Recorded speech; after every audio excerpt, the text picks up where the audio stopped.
किन्नौर में अभी तक कोरोना संक्रमण के 2 ही मामले आए हैं। जिला में मामलों की और बढ़ोतरी ना हो, इसके लिए प्रशासन पूरी तरह मुस्तैद है और कदम कदम पर एहतियात बरत रहा है। किन्नौर प्रशासन और स्वास्थ्य विभाग द्वारा बाहरी क्षेत्रों से आने वाले लोगों के कोविड-19 के सैंपल लिए जा रहे हैं। इसी के चलते सोमवार को स्वास्थ्य विभाग द्वारा कोविड-19 के लगभग 60 सैंपल लिए गए।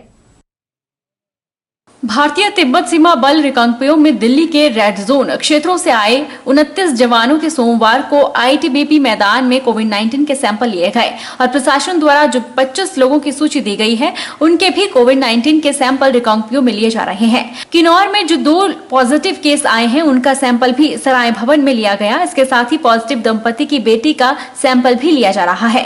वहीं जिला निगरानी अधिकारी डॉक्टर कविराज नेगी ने बताया कि सोमवार को दिल्ली के रेड जोन से आए आईटीबीपी जवानों और प्रशासन द्वारा 25 लोगों की सूची दी गई है, उन सभी के सैंपल लिए गए हैं। उन्होंने बताया कि इन सभी सैंपलों को आज आईजीएमसी शिमला भेजा जाएगा और मंगलवार शाम को रिपोर्ट आ जाएगी।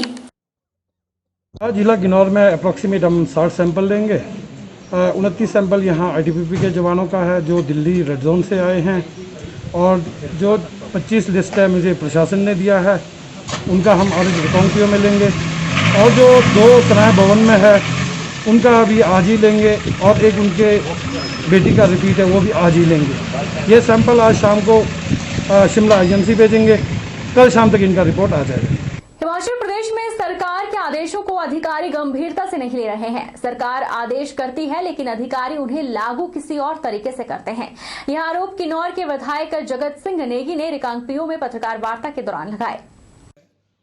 विधायक जगत सिंह नेगी ने कहा कि हाल ही में सेक्रेटरी होम द्वारा किन्नौर जिला के इनर लाइन चेक पोस्ट को डुबलिंग शिफ्ट करने के आदेश हुए थे। बावजूद इसके जिला प्रशासन और पुलिस प्रशासन इसे अकबा में ही रखे हुए है। जिला में पहले से ही प्रवेश द्वारा चौरा में पुलिस चेक पोस्ट स्थापित है। ऐसे में आकपा में चेक पोस्ट का कोई औचित्य नहीं है। Akpa inner line check post का विशेषकर स्थानीय लोगों के लिए मुसीबत के सिवाय कोई फायदा नहीं है।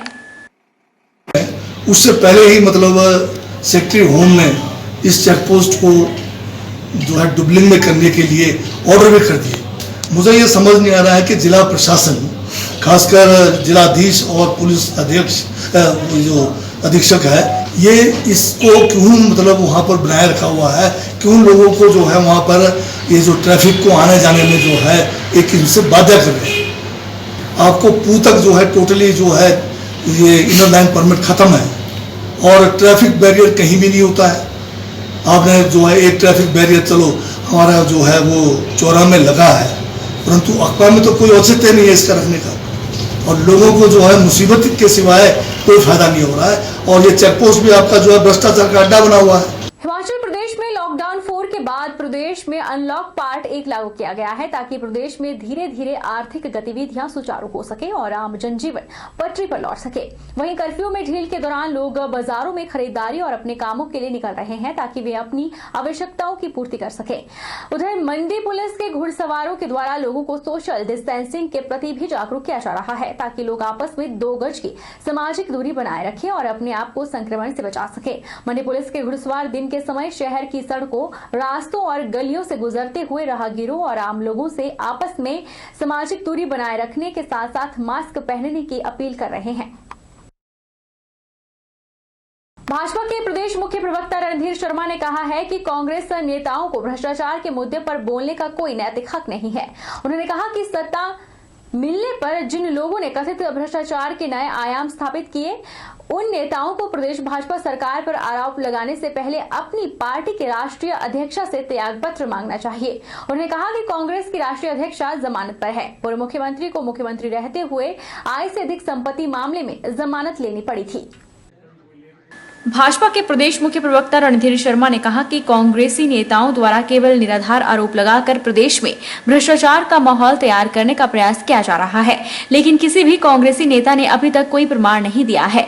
उन्होंने कांग्रेसी नेताओं को सलाह देते हुए कहा कि आरोप लगाने से पहले वे अपने गिरेबान में झांके।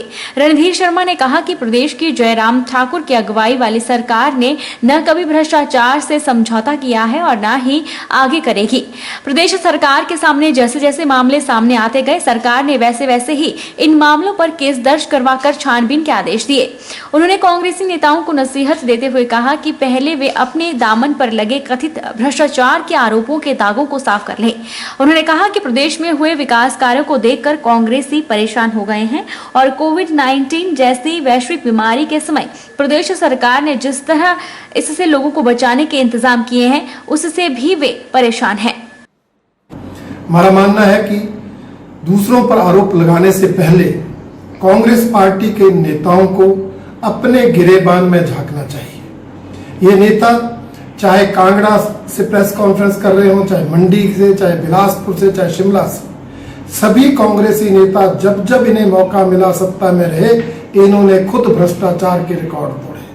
अखंड भ्रष्टाचार में डूबे हुए नेता आज तथ्यहीन भ्रष्टाचार के आरोप अगर ईमानदार संवेदनशील भारतीय जनता पार्टी की सरकार पर लगाएंगे तो इन्हें वो शोभा नहीं देता। प्रदेश में कोरोना के लगातार बढ़ रहे मरीजों की तादाद को देखने के बावजूद भी जोगिंदरनगर में लोगों को बिल्कुल भी कोरोना का खौफ नहीं है। प्रशासन के द्वारा सभी लोगों को सरकारी और सार्वजनिक स्थलों में सोशल डिस्टेंसिंग की पालना की हिदायत दी जा रही है। बावजूद इसके लोग सोशल डिस्टेंसिंग के मापदंडों की धज्जियां उड़ाने से बाज नहीं आ रहे। सोमवार को सिविल अस्पताल जोगिंदरनगर में अचानक बड़ी संख्या में मरीजों की भीड़ उमड़ी रही, जिस कारण यहां पर सोशल डिस्टेंसिंग तार होती रही। आलम यह था कि अस्पताल की 2 मुख्य ओपीडी में मरीज एक दूसरे से बिल्कुल नजदीक होकर उपचार के लिए अपनी बारी का इंतजार कर रहे थे। बिगड़ती व्यवस्था को देखकर अस्पताल के वरिष्ठ चिकित्सा अधिकारी को मोर्चा संभालना पड़ा। इसके बाद अस्पताल में सोशल डिस्टेंसिंग के साथ मरीजों का उपचार शुरू हुआ। सप्ताह के पहले दिन अस्पताल की 2 ओपीडी के बाहर महिलाओं की काफी भीड़ उमड़ी, जिसकी भनक ओपीडी में मौजूद चिकित्सक को भी नहीं थी। अस्पताल में पहुंचे कुछ जागरूक लोगों ने इसकी जानकारी अस्पताल प्रबंधन को दी, तभी अस्पताल के वरिष्ठ चिकित्सा अधिकारी ने व्यवस्था को नियंत्रण किया। लॉकडाउन के 3 महीने से लंबे अंतराल के बाद जिला खेल विभाग के जोगिंदरनगर एथलेटिक सेंटर में खिलाड़ियों की रौनक फिर से दिखना शुरू हो चुकी है। अनलॉक 1 में नए आदेशों के अनुपालना करते हुए एथलेटिक सेंटर जोगिंदरनगर में खिलाड़ियों को सोशल डिस्टेंसिंग के तहत खेल प्रशिक्षण मिलना शुरू हो चुका है। इससे मंडी जिला के युवाओं के भविष्य के संवारने के साथ साथ फिर सेना भर्ती में शामिल होने का सुनहरा अवसर मिल पाएगा। कोविड-19 के संभावित खतरे को देखते हुए प्रदेश के सभी एथलेटिक सेंटरों में हर प्रकार की गतिविधियों पर प्रतिबंध लगा दिया गया था, जिस कारण खिलाड़ी यहां पर खेल और सैन्य प्रशिक्षण हासिल नहीं कर पा रहे थे। सोमवार को एथलेटिक सेंटर को खिलाड़ियों के लिए शुरू कर दिया गया है, जिससे खिलाड़ियों में खुशी की लहर है। करीब 400 खिलाड़ियों की क्षमता वाले एथलेटिक सेंटर में एक समय में 20 खिलाड़ियों को ही खेल प्रशिक्षण उपलब्ध करवाने की हिदायत दी गई है। सुबह 8 बजे से शाम 8 बजे तक ही एथलेटिक सेंटर खेल प्रशिक्षण दिलाया जाएगा। एथलेटिक सेंटर में सोशल डिस्टेंसिंग की अनुपालना करवाना खेल प्रशिक्षक की सबसे बड़ी जिम्मेवारी रहेगी।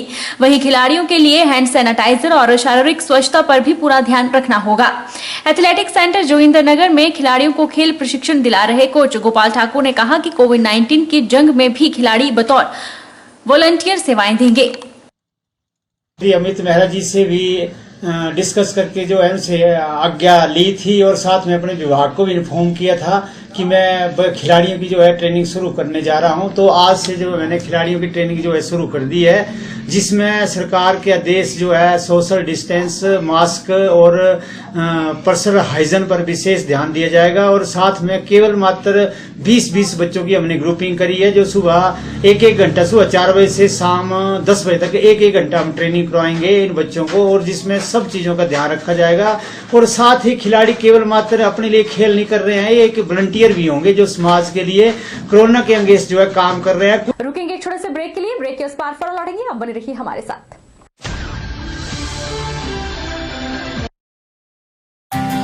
विजडम एजुकेशन सोसाइटी के सानिध्य में Vijay group of institute Himachal Pradesh university Shimla एवं Himachal Pradesh board of school education Dharamshala द्वारा मान्यता प्राप्त हिमाचल प्रदेश का एक अग्रणी शिक्षण संस्थान है। इंस्टीट्यूट में BBA, BCA, BCom, PGDCA, BEd तथा DLEd के कोर्सेज उपलब्ध हैं। कॉलेज प्रयासरत है छात्रों के चहुमुखी विकास की ओर, जिसके लिए कॉलेज उपलब्ध करवा रहा है डिजिटल क्लासरूम्स, विभिन्न प्रयोगशालाएं जैसे कि कंप्यूटर प्रयोगशालाओं का उपयोग ऑनलाइन एग्जामिनेशन के लिए भी किया जाता है, जिसमें 150 से अधिक कंप्यूटर मौजूद हैं। तथा साथ ही नेचौक कस्बे में अर्ध लाइब्रेरी के अभाव को दूर करने के लिए विजडम एजुकेशन सोसाइटी ने कस्बे में शिक्षा प्राप्त करने वाले बच्चों समेत स्थानीय युवा पीढ़ी को अपने कैंपस में पुस्तकालय की सुविधा उपलब्ध करवाई है तथा साथ ही विजय ग्रुप प्रयासरत है कि कोरोना महामारी छात्रों के विकास में बाधा ना बने, इसलिए विजय ग्रुप छात्रों को ऑनलाइन रजिस्ट्रेशन की सुविधा प्रदान कर रहा है, जिसके माध्यम से छात्र घर बैठे ही अपनी एडमिशन की प्रक्रिया को पूरा कर सकते हैं। इसलिए vijayinstitute.com वेबसाइट को विजिट करें तथा ऑनलाइन रजिस्ट्रेशन पर क्लिक करके फॉर्म को फिल करें। अधिक जानकारी के लिए हमें संपर्क करें।